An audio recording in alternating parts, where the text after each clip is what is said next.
Hello students and hello parents. तो worksheets का series मैंने चला के रखा हुआ है ताकि बच्चे मैक्सिमम वर्कशीट सॉल्व करें और किसी भी स्कूल एडमिशन टेस्ट हो या फाइनल एग्ज़ाम हो या किसी भी तरह का एग्ज़ाम हो, उनकी मेंटल एबिलिटी स्ट्रांग हो और उनके सारे सब्जेक्ट्स की तैयारी बहुत अच्छे से हो जाए। तो अभी मैंने कुछ दिन पहले एक टॉपिक कवर करवाया है, वो है टाइम, यानी समय के बारे में कवर करवाया है। उससे रिलेटेड मैं वर्कशीट शेयर कर रही हूँ। तो अगर आपका बच्चा किसी भी क्लास में, उसके ईवीएस के एक चैप्टर टाइम ज़रूर होगा।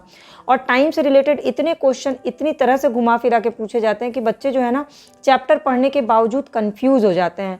तो उस कंफ्यूजन को दूर करने का सबसे बेस्ट तरीका होता है कि बच्चों को वर्कशीट्स के थ्रू उनका कंसेप्ट क्लियर किया जाए और उनको सॉल्व करवाया जाए ताकि उनको इंटरेस्ट भी आए इस टॉपिक पे। तो सबसे पहले अगर आपने वो क्लास नहीं देखी है तो जाकर के वीडियो क्लासेस देख लीजिएगा ताकि बच्चों का कंसेप्ट पूरी तरह से क्लियर हो जाए और उसके बाद उनसे ये वर्कशीट सॉल्व करवाएगा। तो सबसे पहला क्वेश्चन आता है filling the blank. When the sun rise, it is, जब सूरज उगता है उस समय को क्या कहते हैं? तो उस समय को क्या कहते हैं? DAWN, डॉन कहते हैं। 12 o'clock ड्यूरिंग द डे, 12 बजे दिन को क्या कहते हैं? तो नून कहते हैं, NWN, नून कहते हैं। When the sun sets, it is called, जब सूरज डूबता है उस समय को क्या कहते हैं? DUSK, डस्क कहते हैं। 12 o'clock नाइट इज कॉल्ड, 12 बजे के बाद की रात को क्या कहते हैं? Midnight, MIDNIGST, midnight. There are dash weeks in 1 year, एक साल में कितने सप्ताह होते हैं? 52 वीक्स होते हैं। ओके, तो इसी तरह से ऐसे बहुत सारे क्वेश्चन टाइम चैप्टर में आपको मिल जाएंगे। आप उनका फिलिंग द ब्लैंक बनाइए, खासकर वो क्वेश्चंस बार बार बनाइए जो बच्चों को जल्दी लर्न नहीं हो रहे हैं, ताकि फिलिंग द ब्लैंक के थ्रू उनको ये चीज़ें बहुत अच्छे से याद हो जाएं। अब सेकेंड नंबर पे आते हैं, that is true and false. 1 hour है 60 मिनट, ट्रू और फॉल्स। 1 घंटे में 60 मिनट होते हैं, सही है या गलत है? ट्रू है। There are 7 days in a week, सही या गलत? 7 दिन होते हैं एक सप्ताह में, सही है।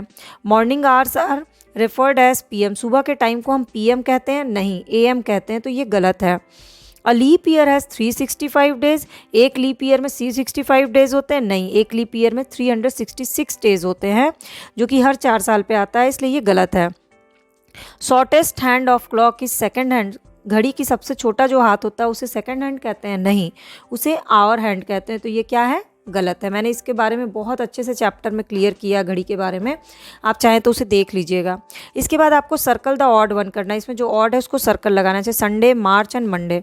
तो संडे और मंडे क्या है? वीकडेज के नाम है, आपको मार्च को सर्कल लगाना है क्योंकि ये मंथ का नाम है। आर, सेकंड और नून, आवर और सेकंड जो है वो घड़ी में मिलते हैं, लेकिन नून घड़ी में नहीं मिलता है, तो इसको सर्कल लगाना है। AM, PM और CM, तो AM सुबह के टाइम को बोलते हैं, PM दिन के टाइम को बोलते हैं, CM किसी भी टाइम को नहीं बोलते, इसको सर्कल लगाना है। नून, नाइट और वॉच, नून दिन के टाइम को बोलते हैं, नाइट रात के टाइम को बोलते हैं, वॉच घड़ी होता है, इसलिए ये ऑड है, इसको सर्कल लगाना है।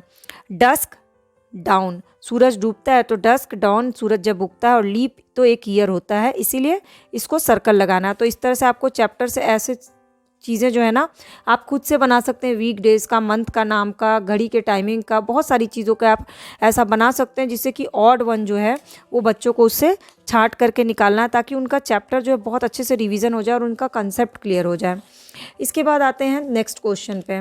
नेक्स्ट है नेम द वीक डेज। अभी तक हमने बहुत सारी फन लर्निंग कर ली, लेकिन बच्चों की राइटिंग प्रैक्टिस होना भी बहुत ज़रूरी है, खासकर स्पेलिंग की। तो यहाँ पे वीक डेज़ के नाम लिखने हैं। अगर आपको बच्चों को इस वीक डेज़ की स्पेलिंग नहीं याद है तो आप चाहे फिलिंग द ब्लैंक दे कर सकते हैं, जैसे S दिया, U का गैप दे दिया, N का गैप दे दिया, D लिखा, A का गैप दे दिया और Y लिख दिया। उसी तरह से MONDAY, आप इस तरह से भी दे सकते हैं, या अगर पूरी स्पेलिंग लिखानी, बच्चा बड़ी क्लास में है तो पूरी स्पेलिंग उससे लिखवाइए बस, लेकिन नेम ऑफ द वीकडेज उनको अच्छे से याद होना चाहिए। इसके बाद name that month which has 31 days, total 12 month होते हैं, जिसमें से 7 मंथ जो होते हैं 31 डेज़ के होते हैं, 4 मंथ्स जो होते हैं वो 30 डेज़ के होते हैं, और 1 मंथ जो होता है वो 28 डेज़ का होता है। ये मैंने बहुत अच्छे से कंसेप्ट क्लियर किया है टाइम वाली क्लास में। तो आप बच्चे को उन मंथ्स के नाम लिखना है जिसमें 31 डेज़ होते हैं। वो कैसे होता है ये भी मैंने आपको बताया कि 31 डेज़ कैसे पता करते हैं, उसकी ट्रिक क्या, आप चाहे तो पीछे जा कर के क्लासेस में देख सकते हैं। तो यहाँ पे उन मंथ्स के नाम लिखने हैं, जैसे कि जनवरी, ये ऊपर में आता है तो ये जनवरी 31 डेज़ का हुआ, जो नीचे आता है वो 30 डेज़ का होगा। फरवरी, मार्च 31 डेज़ का, अप्रैल 30 डेज़, मई 31 डेज़, जून 30 डेज़, जुलाई 31 डेज़, अगस्त 31 डेज़, सितंबर 30 डेज, अक्टूबर 31 डेज, नवंबर 30 डेज, दिसंबर 31 डेज। तो इस तरह से करके अप डाउन करके आप 31 डेज का निकाल सकते हैं। बच्चों को बता दीजिएगा ये ट्रिक। तो बच्चों को उन 7 मंथ्स के नाम लिखने हैं जिसमें 31 डेज होते हैं। एंड लास्ट की बच्चों को ड्राइंग में भी बहुत इंटरेस्ट आता है और प्रैक्टिस भी हो जाती है, तो उन्हें ड्रॉ करने देना। Draw a picture of sunrise, sunrise का पिक्चर ड्रॉ करना। आसपास जो भी सीनरी सुबह सनराइज के समय दिखती है वो उन्हें यहाँ पिक्चर पे ड्रॉ करना है, ताकि उनको कलरिंग करने का भी मौका मिले और उनको वर्कशीट सॉल्व करने में इंटरेस्ट भी आए। तो ओवरऑल ये टाइम से रिलेटेड वर्कशीट है। और भी बहुत सारी वर्कशीट मैंने शेयर की हुई है, आप चाहें तो जाके देख सकते हैं। और अगर अच्छा लगेगा तो करना क्या है, सिर्फ और सिर्फ कि सब्सक्राइब बटन को क्लिक करके बेल आइकन को प्रेस करना है, ताकि सारी video update free of cost मिले। और पिछली सारी क्लासेस देखने के लिए चैनल के प्लेलिस्ट को विजिट कर लीजिएगा, ताकि आपके बच्चे की बहुत अच्छी सी तैयारी हो सके।